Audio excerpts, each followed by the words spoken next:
hearing tonight is called Boundary Wars, the dispute between Massachusetts and Connecticut. It sounds like a simple little discussion, and I can tell you that I put together a chronology of what happened, and I basically threw it out because it is very long and very complex, to say the least. So what I'm going to do here is start with maps. And that's what I'm going to be using to illustrate this talk tonight, so that hopefully everyone understands what's what and who's who and how it all came about. The colony of Massachusetts was initially settled in 1630 and later got a charter, royal charter, from the king. And it defined the boundary as for the south boundary line as being 3 miles from the furthest source of the Charles River. And in 1642, they had a formal survey done. This point here represents that 3 miles from supposedly the furthest source of the Charles River. And it was supposed to go, of course, straight across. Now, they didn't say where it was supposed to end. I guess technically it would go all the way to the Pacific Ocean. But realistically, we have to realize that there were spheres of influence, I'm going to say. And by the 1640s and 50s, you had coming up the Hudson River Valley, a significant Dutch influence. So they obviously weren't going to go and infringe upon that reality unless they wanted to have open warfare with the Dutch. Now, there are several different stories about the two surveyors by the name of Woodward and Zachary that put together this survey. And I want to state that this is a redrawn copy of the survey, copy of a copy of a copy. The oldest copy that I'm aware of is in the Library and Archives of the Museum of Springfield History in Springfield, Mass., and it may be an original copy.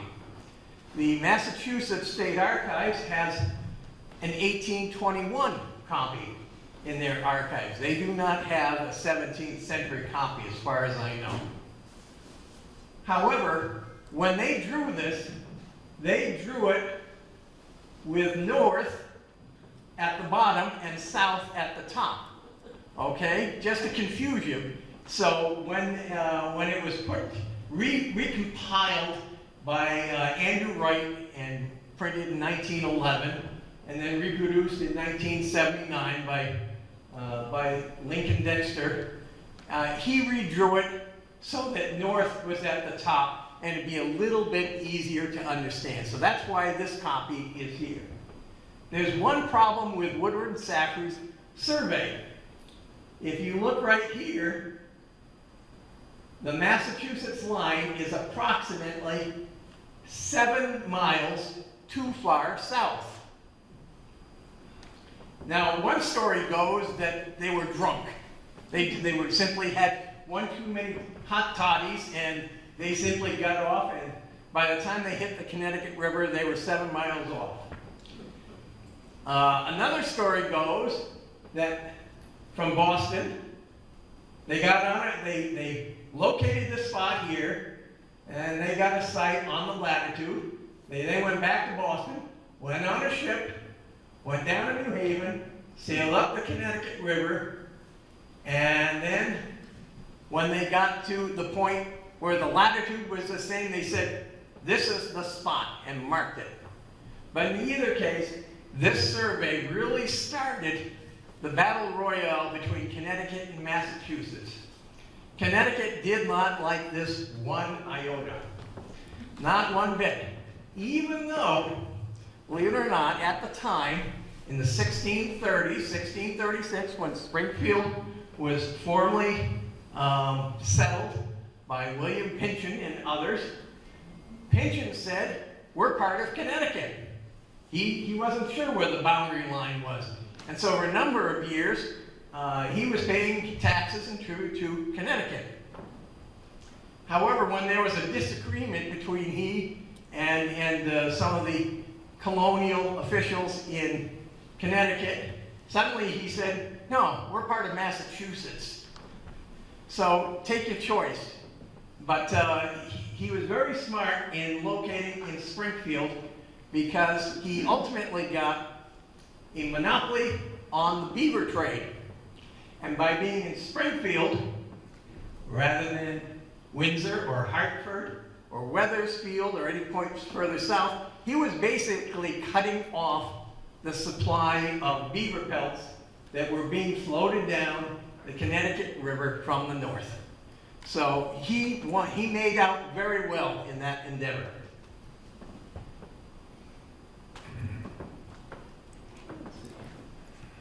Now, by 1713, things had reached a point where Connecticut said, we've got to solve this once and for all.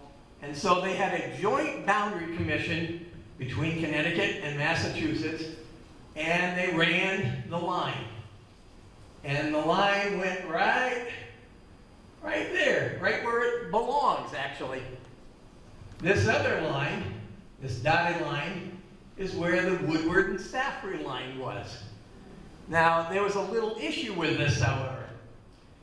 During the interim, we had settlers from Massachusetts settle Woodstock, Enfield, Suffield, and the jog there were Southwick, which was part of Westfield. Massachusetts said they were settled by Massachusetts residents. We would like to have that remain part of Massachusetts. So they worked out a compromise in which they said, yes, you can keep Woodstock, Enfield, Suffield, and Westfield, and you're going to give us equivalent land. And Massachusetts said, sure, no problem. So they went in the wilderness of central and western Massachusetts and said, oh, you deserve so many acres, and they gave Connecticut the land. It was called equivalent land. There's only one problem. It wasn't contiguous to Connecticut whatsoever. What good was it to the colony of Connecticut? So they took the land, they auctioned it off, they sold it off, and a lot of that money went to this little new college down in New Haven called Yale. And that's where a big chunk of the money was. And so we had this boundary that, as you see, included Woodstock, Enfield, Suffield, and the jog of Westfield. Connecticut still wasn't happy because they said, well, you know, really that's not according to the Royal Charter for Massachusetts or Connecticut, so. But we're not going to let that get in the way of a good story anyways. They sputtered back and forth.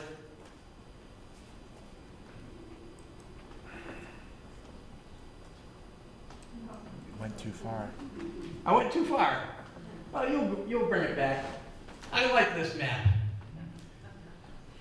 This is a map of southern New England, and it was titled, This Plan of the British Dominion in New England. And believe it or not, it was compiled by a Dr. Douglas out of Boston. He spent decades researching all of New England in order to put together an accurate map. And while there are some minor flaws here and there, it was indeed the absolute finest map ever put together for southern New England. Now, it's been said that this was published in early 1750, 1752, 1753. I don't think it got published before 1755, however, because right here we have Granville, and it's named Granville. There are also two other towns up in this neck of the woods, what's now in the region of the Quabbin Reservoir, that were named, and they didn't get established until 1754. Well, by the time you update your map, send it off to London, and get it printed, it's certainly not before 1755.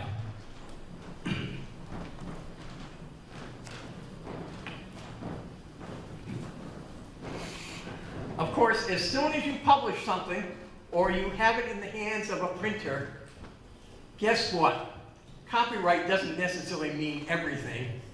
And there were several other map makers in London, England, that saw this map, and they basically stole the majority of the information from this and put it on their map, which came out the same year. And unfortunately, while Dr. Douglas was deceased by the time it was printed, they were happily raking in the money. They made multiple editions, and there are thousands of copies available around the world of this other map, which is known as a map of the most inhabited parts of New England. Is that a mouthful or what?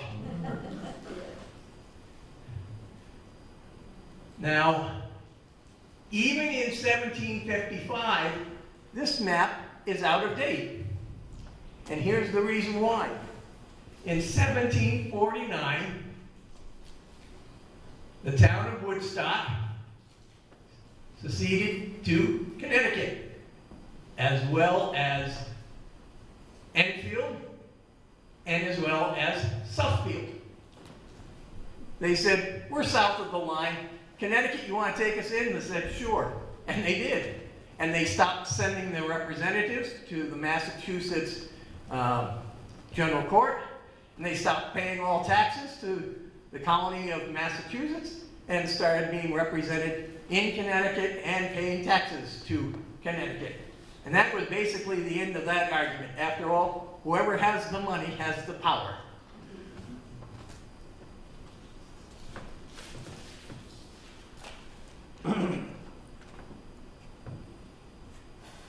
And I just love this little inset here. And here's Westfield, which also included Southwick at that point in time. Not too much detail. There's no Conemaugh lakes or anything shown here. But you can get an idea of the overall lay of the land here. There are only 3 copies of this map that exist, as far as I know, in the world. Back one, please. Okay.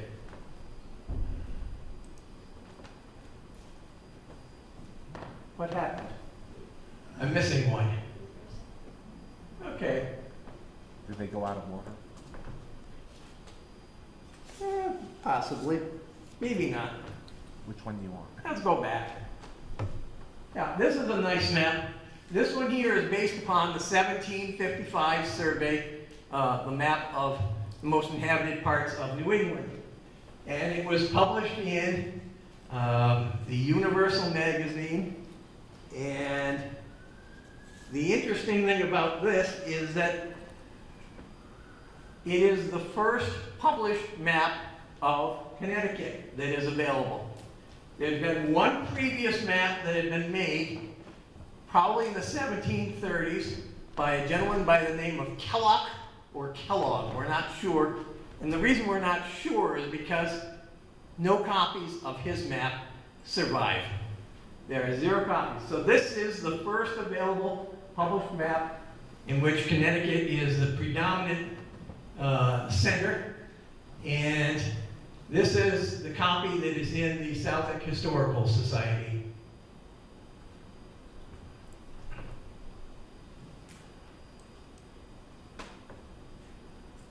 Now this is the map that I put together a few years back to give you an idea of what Southwick looked like between 1774 and 1779.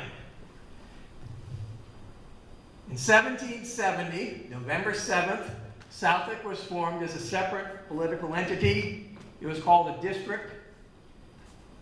It had all the rights of a town, except it could not vote for a representative. If you wanted to vote for a representative to the General Court of Massachusetts, you had to attend basically the Westfield town meeting.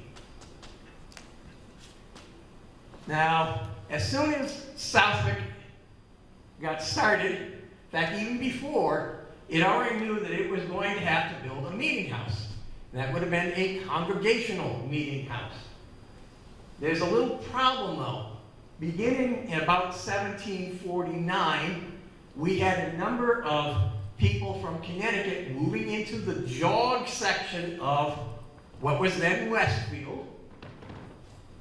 And the jog consisted of both sides of the Connemara Ponds, or lakes, and a number of them were Episcopalian or Anglican. They were Church of England members.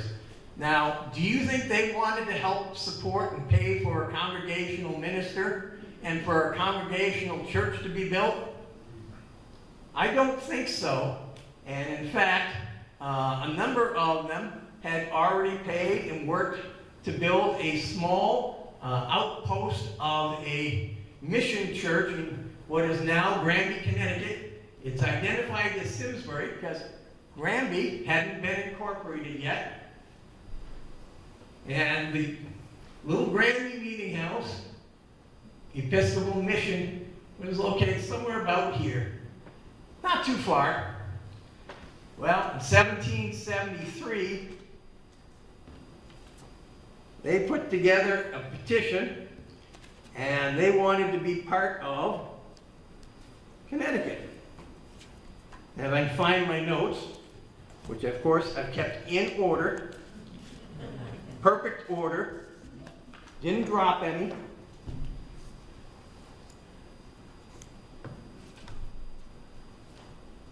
Yeah. Okay. I'll be all right in the morning. If I give this talk often enough, I'll get better at it.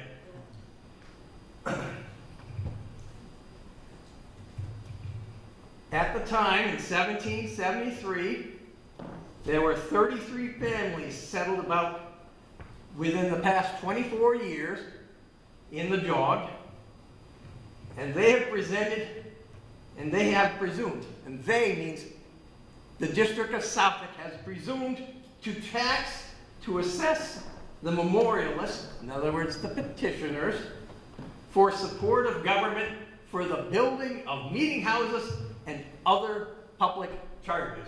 And let there be no doubt what other public charges meant. Ministerial taxes.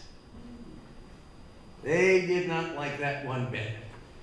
So they petitioned the Connecticut General Assembly, and lo and behold, 1 year later, 1774, the colony of Connecticut said, yep, you can be part of Connecticut. So at that time, both sections of the jog became Connecticut. This section here became part of Simsbury. The section here became part of Suffield. And these two unincorporated pieces of land known as the Wedge became part of Simsbury also in a separate act. Now, you're going to see that the Suffield line goes smack dab up there, and that is approximately where Sheep Pasture Road is today.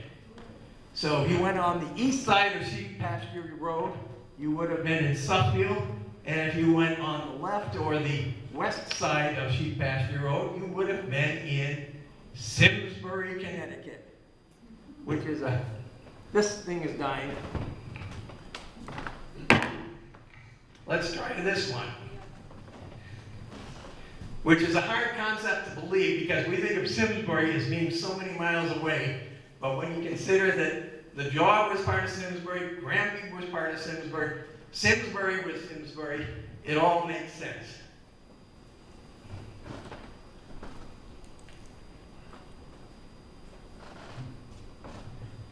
This is a strange item from the Connecticut Archives.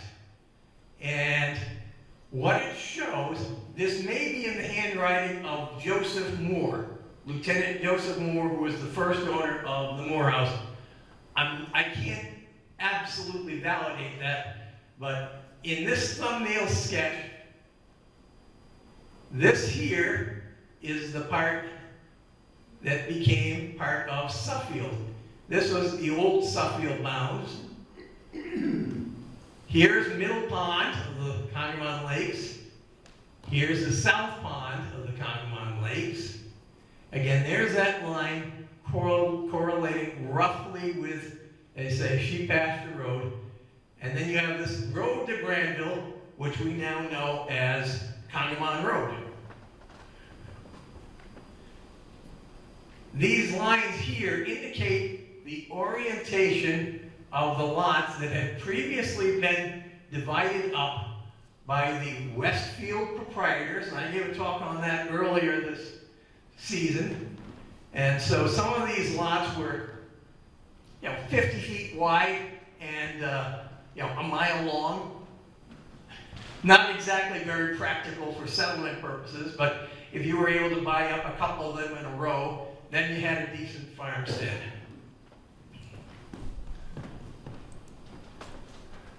And this is just a close-up of that area that became Suffield. And again, they're just calling it pond. And the term that they predominantly used in the 1760s and 70s is Concongamuck, or Concongwamuck, or Concongwamuck. Take your choice. I'm not sure exactly how to pronounce it, but it is certainly based upon the Native American Algonquian language, and it basically means very long fishing weir or trap.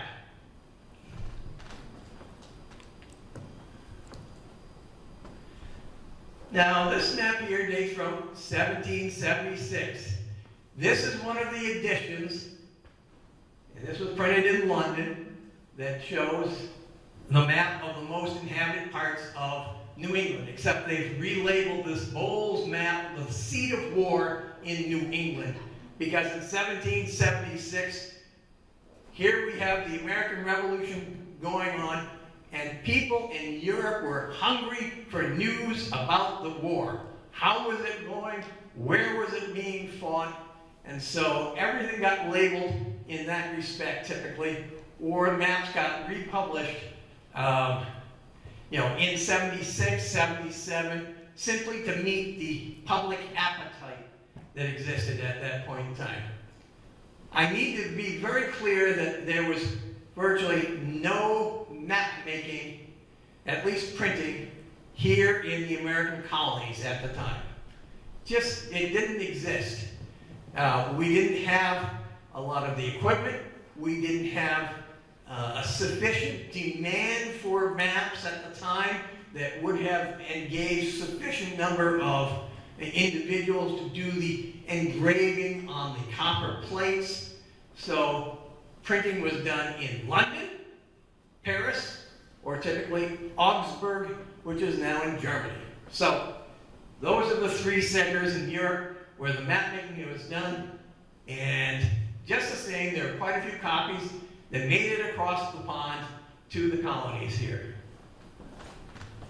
Notice in this map that despite the fact that all this land is no longer, the boundary is pretty straight, they still show that great big jog with Enfield, Somers, Suffield, and Southwick being part of Massachusetts. This is another 1776 map, and it's of Connecticut. And again, they show the same great big giant jog. They do have Woodstock as part of Connecticut though, so they're going in the right direction. This is also from the Society's collections. And the map that this came out of, or the magazine this came out of, was called the Gentleman's Magazine. You basically had 2 or 3 magazines that were the time and life of the American colonies and of Great Britain. And in this same volume that this map was originally included, there's coverage on the battle for New York City that occurred in September. And interestingly enough, one of the reports deals with Kip's Bay, and that is where Lieutenant Joseph Moore was captured. And about the time that this was published and sent across the pond to Connecticut and Massachusetts. Lieutenant Joseph Moore had already died by that point in time.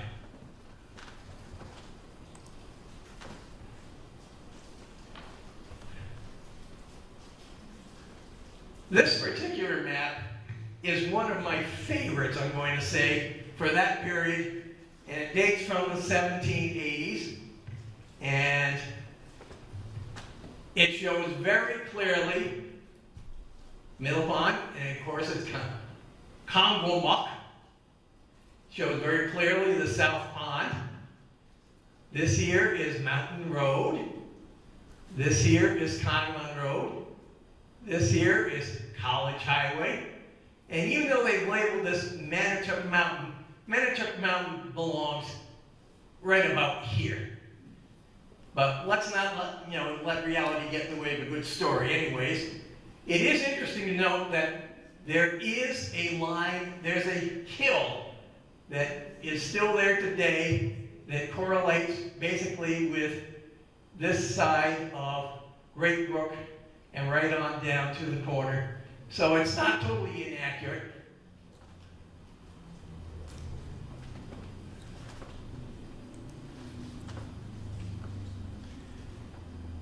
This is the first official survey done for the Commonwealth of Massachusetts. It dates to 1795. The previous year, 1794, the Massachusetts legislature required every single town to submit a plan drawn at a specified scale and showing major bodies of water, major roads, mills, mountains, meeting houses, churches, and this is the map for Southwick. We have a straight line across because the jog isn't there. We have the Congamon Lakes, and it gives acreage for the two sections that are still in Southwick. We have, they call it 2 Mile Brook. We call it Great Brook today. It has a meeting house right here, which is located, or was located, at College Highway and the southwest corner of what's now Bugby Road. This road here, the road to Granville, correlates with Claus Anderson, Curtis Road, a section of Curtis Road that's closed now, connects back to Claus Anderson Road, and then goes up the old Sauter Mountain Road. And this particular road here is Loomis Street, College Highway, Feeding Hills Road, and this little nub here, it really belongs further north, but we won't argue it. It was known as Ponders Hollow Road. And you'll notice here that there's no Agawam, it's West Springfield, because Agawam hadn't been carved out of West Springfield yet.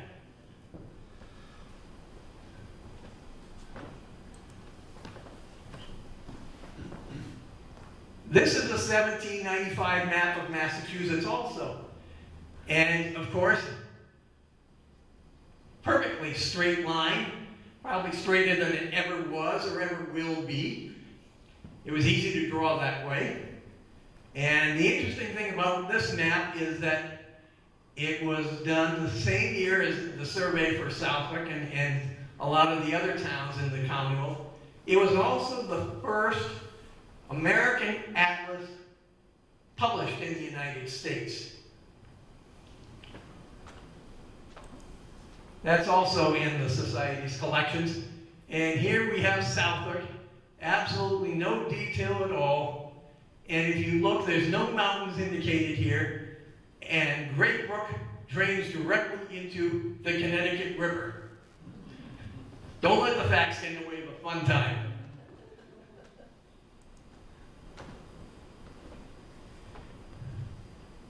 But in the following year, there were two beautiful maps drawn, one for Massachusetts, one Connecticut, that were published in Germany. And yes, there were a few copies that made it to the shores of America. And this particular one shows, again, Middle Pond, South Pond, Mountain Road, Congamon Road, College Highway, Great Brook. So there's a fair amount of detail.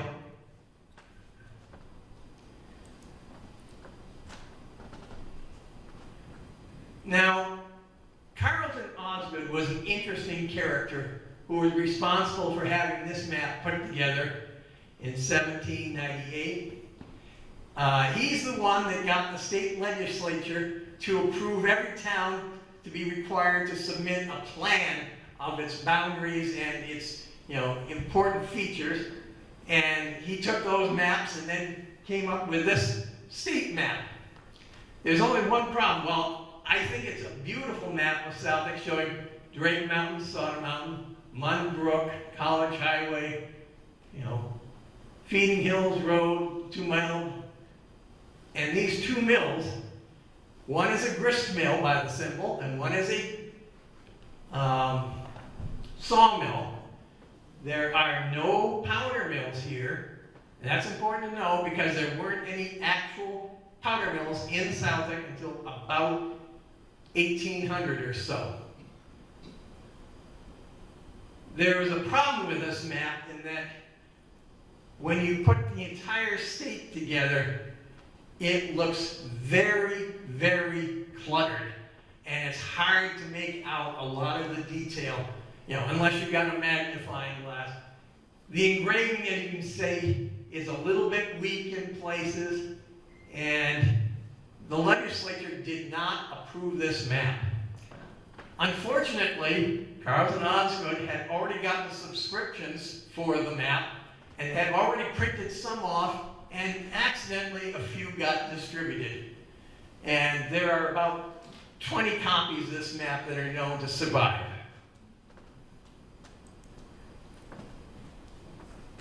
In 1801 and 1802, he comes out with this map here, which is, very neat, very professional, very workmanlike. Engraving is much better. He has a new engraver, he has a new printer, and we can't complain too much about this, even though the detail isn't as nice as, for Southwick that is, as the other one was. But when you look at some of the, the quality of the engraving here, you have shipbuilding here, you have the maritime trade represented with the anchor and the nets, you've got agriculture and, Mother Nature and, a tip of the hat to Native Americans, and the legislators just loved it. They loved it. And so this was approved, and you can still, as long as you're willing to part with enough dinero, you can get this map.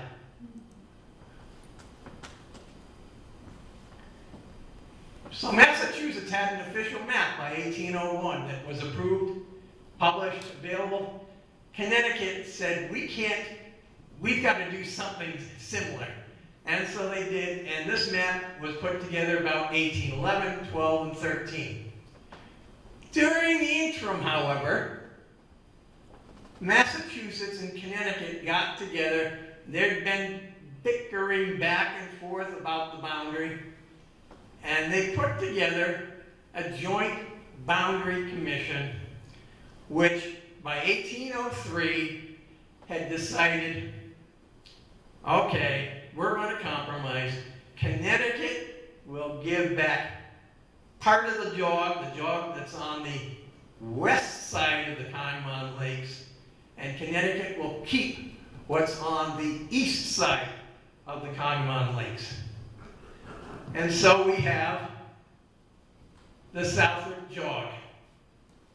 The result of that compromise of 1803, it didn't go into effect for Massachusetts until 1804, and my guess is it must have been January 1 of 1804, because by April, a gentleman by the name of Roger Moore, who lived in the Moore House in the jog, was at the Southwick town meeting, and was getting elected to a post there so that he could have his finger in the pot and make sure things didn't go too swirly.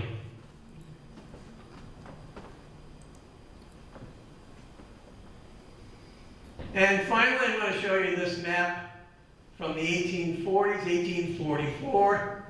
And this is a lovely map. It was done with astronomical and trigonometric surveying methods used. And if I could just zoom in, and I can't without getting pixelated to the nth degree, here in the Southwick jog, located at about 109, I think, Mort Vining Road, is one name and one house for the entire state of Massachusetts. It's indicated with the name A. Holcomb, for Amasa Holcomb. And I think that the state surveyor was giving a tip of the hat to Amasa Holcomb for his work in surveying equipment and in his telescope making. He was the first manufacturer of telescopes in the United States. And this was just his way of saying, thank you, Amasa. So if you get your microscope out, you'll be able to see A. Holcomb right there.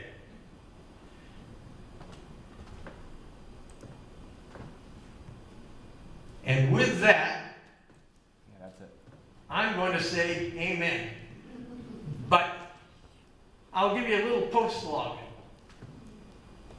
1826, residents in the jog petitioned the Granby, Connecticut town meeting to be made a part of them.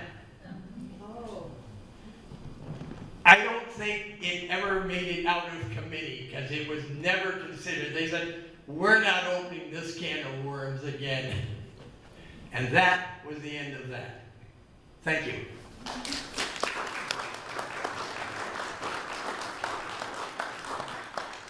Questions, dilemmas, problems?